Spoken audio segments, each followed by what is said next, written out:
The year 264 BC. Carthage was the greatest power in the world.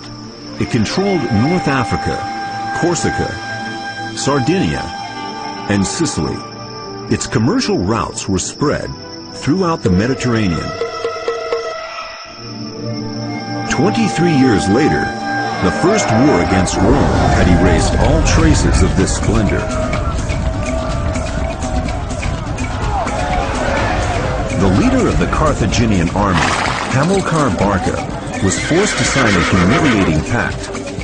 This entailed the payment of a disproportionate sum and the immediate withdrawal of Carthage from Sicily, Corsica, and Sardinia. Weak, in debt, and lacking resources, Carthage turned its attention towards Hispania, a rich and virgin land, a land to be conquered. After taking Gades, Hamilcar Barca embarked on the conquest of the Iberian Peninsula. By force, he took control of the silver mines of Andalusia and made his way toward Levante, where he established several settlements. When his glory was at its height, he died unexpectedly one cold night in the year 228 BC. He was succeeded by Hasdrubal, who created a new commercial empire that culminated in the founding of New Carthage. In order to stop his advance, Rome forced the signing of the Treaty of Ebro. Following the assassination of Hasdrubal, the Carthaginian army hailed the new leader they had been waiting for, Hannibal.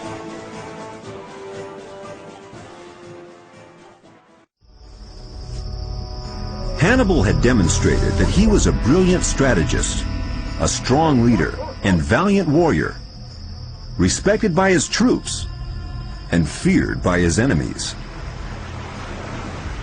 After conquering Salmantica and Obila, in the spring of 219 BC, he set forth towards Saguntum. Hannibal besieged Saguntum, an action Rome could never accept.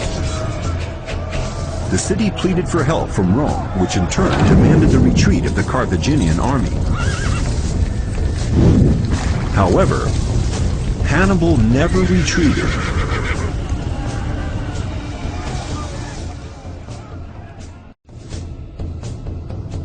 Rome's response to the taking of Saguntum was to start a full-scale war.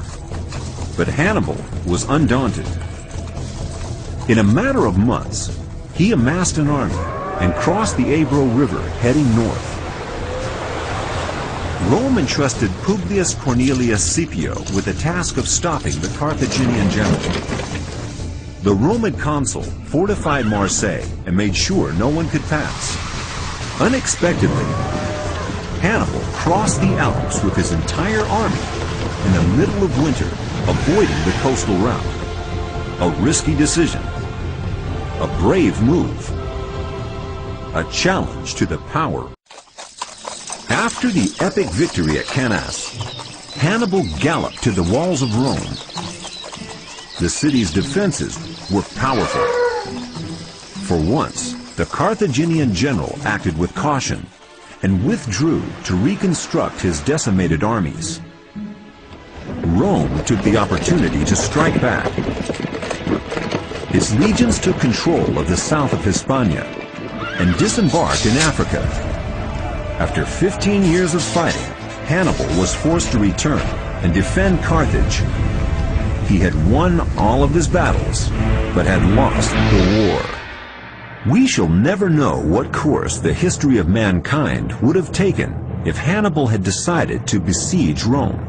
Not long afterwards, the general himself realized that perhaps he had made the wrong decision. The battle at Zama put an end to the Second Punic War. The defeat of Hannibal was catastrophic for Carthage. Scipio triumphed. The Senate demanded a huge tribute in hope of crushing their enemy completely.